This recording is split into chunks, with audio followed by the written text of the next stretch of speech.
আসসালামু আলাইকুম। ওয়ালাইকুম সালাম ওয়া রাহমাতুল্লাহি ওয়া ভাইয়া বারাকাতুহু। ভালো আছেন? জি আলহামদুলিল্লাহ, আপনি ভালো আছেন? আলহামদুলিল্লাহ, আমিও ভালো আছি। তাই আপনার কি অবস্থা?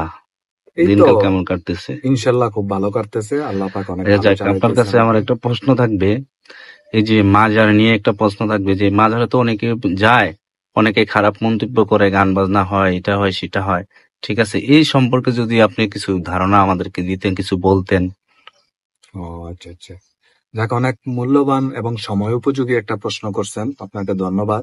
তবে এটার পরিপূর্ণ উত্তর আমি দিতে পারবো কিনা বা সবাই পরিপূর্ণভাবে সঠিক উত্তরটা পাবেন কিনা আমার কাছ থেকে জানি না। তবে আমি চেষ্টা করব আমার তৌফিক অনুযায়ী বা আমার যতটুকু বুঝতে পেরেছি সেই অনুযায়ী ততটুকু আপনাদেরকে বুঝানোর। তার ভিতর যদি আমার কোনো উত্তরে ভুলভ্রান্তি হয় তাহলে আপনারা আমাকে ক্ষমাসুন্দর দৃষ্টিতে দেখবেন এবং এই ভিডিওর কমেন্টস এর মাধ্যমে আপনারা আমার ভুলটাকে তুলে ধরবেন। আমি নিজে শুধরিয়ে নেব, কারণ আমি আসলে বলি না যে আমি অনেক বড় কিছু।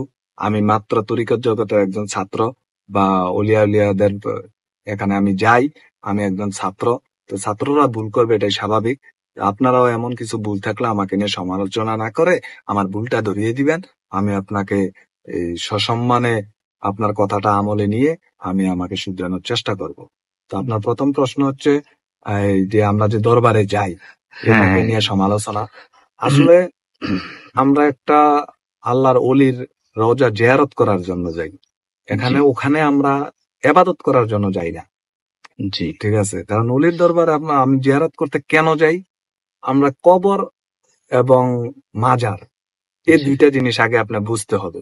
জি মৃত মানুষের মানে মরা মানুষের হয় কবর, জি আর জিন্দার জন্য হয় মাজার। জি যারা আপনার খান্নাস রূপী শয়তান নিজের সাথে রাইখা এবং ওইটা নির্দেশনা অনুযায়ী যারা চলছে তাদের হয় কবর। আর যারা খান্নাস মুক্ত হইতে পারছে তারা হচ্ছে আল্লাহর অলি, তাদের এই রোজা হয়, তাদের এই মাজার শরীফ হয়। জি হ্যাঁ, তো এখানে মানে অল্প কথায় আমি বুঝিয়ে দিলাম আপনার এইটা, ওই যে কবর এবং মাজার। জি এবার আসেন, একজন আল্লাহর অলি যে খান্নাস মুক্ত, এই জি খান্নাসটা আমরা কই পেলাম? জি এটা কোরআনের একটা রেফারেন্স, যেমন কুলাউজুরবিন নাস মালিকিন নাস ইলাহিন নাস মিন শাররিল ওয়াসওয়াসিল খান্নাস আল্লাযী ইউওয়াসউইসু ফি সুদুরিন নাস মিনাল জিন্নাতি ওয়ান নাস। এখানে এই যে খান্নাসের কথাটা আছে, সিল খান্নাস, এইটা হচ্ছে খান্নাস রূপী একটা শয়তান। আমরা যে কামনা বাসনা, জি এই জিনিসটা আমরা আমাদের এই লাগবো, এই চাহিদা, দুনিয়ার ভোগ বিলাস, আল্লাহ এবং আল্লাহর রাসূল যে জিনিসটা আমাকে পালন করতে বলছে আমরা এটার বিপরীতে গিয়ে দুনিয়ামুখী হয়ে দুনিয়ার ভোগ বিলাসটা করার যে আগ্রহটা আমাদের ভিতরে জন্ম হয়, ওইটাই হচ্ছে খান্নাস রূপী শয়তানের কাজ। জি এটা যতক্ষণ আপনার কাছ থেকে এটা না সরবে বা আপনি সরাইতে না পারবেন ততদিন আপনি ভুলের জগতেই রয়ে গেলেন। আপনার নফসকে আপনি পরিশুদ্ধ করতে পারলেন না। আর জি যতক্ষণ আপনার নফসকে পরিশুদ্ধ করতে না পারবেন ততক্ষণ আপনার ভিতরে যে রূহ আছে বীজ রূপে, ওই রূহটা বিকশিত হবে না। তো এই রূহ যদি বিকশিত না হয় তাহলে আপনি আল্লাহ এবং আল্লাহর রাসূলকে সন্তুষ্টি করতে পারলেন না, এটা আপনার বদনসিব। তো এজন্য যারা খান্নাস মুক্ত তাদেরই রওজা হয়, তাদেরই মাজার হয়। সেজন্য তারা আল্লাহওয়ালা হয়, আল্লাহর অলি, আল্লাহর বন্ধু, যে যেভাবেই নেন ওনারা হয়। এজন্য আমরা ওনাদের কাছে ওনাদের সোহবত মোহবত পাওয়ার জন্য ওনার সংস্পর্শে আমরা যাই, আমরা জিয়ারত করি এবং ওনার যে সোহবতরা যদি আমি পাওয়ার জন্য যাই, উনি যদি সেই সোহবতরা আমাকে দান করেন তাহলে ওনার ওই যেই রুহটা আছে, ওই পবিত্র রুহের মাধ্যমে আমার রুহের যে কথাগুলা বা আমার রুহের যে চাহিদাটা ওইটা আল্লাহ এবং আল্লাহ রাসূল পর্যন্ত পৌঁছায়। তো জি সেজন্য আমরা একটা মাজারে জিয়ারত করার উদ্দেশ্যে আসলে ওখানে আমরা ইবাদত করার জন্য যাই না। জি এই হচ্ছে আপনার মাজারে কেন যাই জি সেটার উত্তর, বা আপনি কেন যান, কেন সমালোচনা হয়, এটা বোঝানোর জন্য আমি এতটুকু বললাম। আর জি কিছু জানার থাকলে আপনার বলেন। এই যে গান বাজনা হয়, যে এগুলা তো মানুষ সমালোচনা করে, এটা সম্পর্কে যদি একটু বলতেন। আসলে গান বাজনা করে আপনার যারা তরিকত গ্রহণ করছেন বা তরিকত সম্পর্কে ধারণা আছে আপনারা জানেন, তরিকতের কয়েকটা বিষয় আছে, যেমন কাদরিয়া, চিশতিয়া, নকশবন্দিয়া, মুজাদ্দিদিয়া, এরকম। তো চিশতিয়া তরিকায় গান বাজনা ওনারা হালাল, এটার দলিল পেশ করতে পারে বা পেশ করার মতো দলিল আছে। কিন্তু আমি ওই তাদের রেফারেন্সে মানে চিশতিয়া তরিকা যারা গ্রহণ করছেন তাদেরকে আমি বলি, গান বাজনা ওটাতে করার একটা বিধান আছে, কিন্তু ওটাকে আসলে গান বলবেন না। আপনি গান বলবেন কেন? ওটা হচ্ছে আপনার সামা কাওয়ালি বলা হয়, কাওয়ালি গান, ঠিক আছে?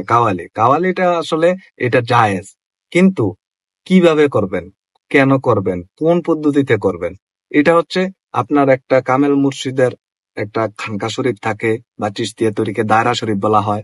জি দেখা গেছে আপনি এই তরিকত সম্পর্কে আলাপ আলোচনা করলেন, কারণ তরিকত জগতে কোনো মাহফিল হয় না, জি তরিকত জগতে হয় আলোচনা, জি ঠিক আছে?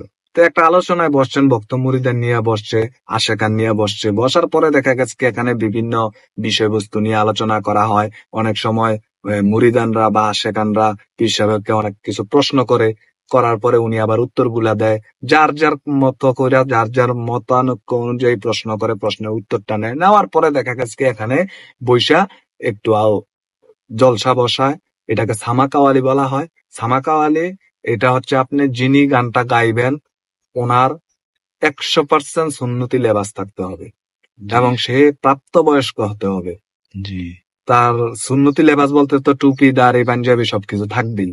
জি সুন্নতি লেবাস থাকতে হবে, এবং সে যেই কথাগুলা বলবে জি প্রত্যেকটা কথা কোরআন এবং হাদিসের অনুযায়ী হতে হবে।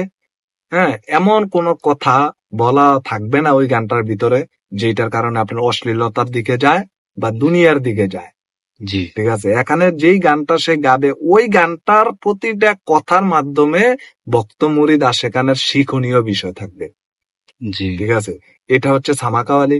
যে বাদ্যযন্ত্র এগুলো এখন বাজায়, দেখা গেছে কি আপনার সব ডিজে বা ইলেকট্রিক, জি এগুলা হবে না। জি আপনার ওই যে হারমোনি বাজাইতে পারবেন, দোপ বাজাইতে পারবেন, ঢোল, যেগুলা হাতে বাজানোর মতো যন্ত্রাংশ, জি এগুলা নিয়ে আপনি করতে হবে। এক কথাই বলতে আপনার যে আনুষ্ঠানিকতাটা বা যেই গানের কথাগুলার মাধ্যমে দুনিয়া বিমুখ হবে বা জি দুনিয়ার কিছু নিয়ে থাকবে, আপনি এই গান গাইতে পারবেন না। আর জি যেই কথায় আপনার আল্লাহ এবং আল্লাহর রাসূলের কথা মনে পড়বে, আল্লাহ এবং আল্লাহর রাসূলের বিধিবিধানটা আপনি গানের মাধ্যমে বুঝাই দিবেন, এটা জায়েজ, জি ঠিক আছে? এখানে আপনি ওই যে যেমন কিছু কিছু প্রশ্নবিদ্ধ বিষয় আমরাও দেখি মাজারে গেলে বা দরবারে গেলে, যে বাউল গানের নামে বিচ্ছেদ গান গায়, জি প্রেম প্রীতির গান গায়। জি তো এগুলার কারণে আসলে সামা কাওয়ালিটা আপনার প্রশ্নবিদ্ধ হয়ে গেছে, জি ঠিক আছে? এগুলা আমার দৃষ্টিতে এগুলা আমি মানি না, বা এগুলা আমি সমর্থনও করি না। যে এই বাউল গান, ডিজে গান, সামা গান, যে জি গানগুলা দেখা গেছে কি দুনিয়ামুখী ভাইরাল হয়, ওই জি গানগুলা দরবারে যাইয়া গাওয়া হয়। তো জি এতে করে আমি মনে করি যে যার দরবারে আমি গেলাম তাকে অসম্মান করা হয়। জি হ্যাঁ, এবং যেই মানুষগুলো ওখানে গেল তারা দুনিয়ামুখী অশ্লীলতার দিকে যায়। তো জি এটা আমি কখনো সমর্থন করি না। এবং এগুলা যারা করেন আপনাদেরকে বলবো, আপনারা উলিয়া উলিয়াদের শান গান, আল্লাহ আল্লাহ রাসূলের সম্মান নিয়ে কথা বলেন, কিন্তু সামা কাওয়ালির নামের বৈধতাটা দিয়ে তো আপনারা এগুলা করতেছেন। তো সামা কাওয়ালিটা আপনারা করেন, কিন্তু সামা কাওয়ালির আপনারা অসম্মান করেন না।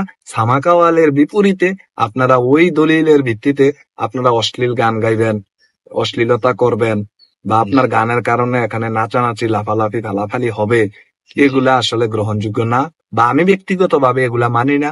আপনারা যদি এটা বৈধ মনে করেন তাহলে এটা আপনাদের ব্যক্তিগত ব্যাপার। কিন্তু আমার দৃষ্টিতে আমি এটাকে বৈধ মনে করি না, এবং আমি এটাকে সমর্থন করি না। ধন্যবাদ ভাই আপনি প্রশ্নের জবাব দেওয়ার জন্য। তো ভালো থাকবেন, সুস্থ থাকবেন। আসসালামু আলাইকুম ওয়া রাহমাতুল্লাহি ওয়া বারাকাতুহু। ওয়ালাইকুম আসসালাম ওয়া রাহমাতুল্লাহি ওয়া বারাকাতুহু।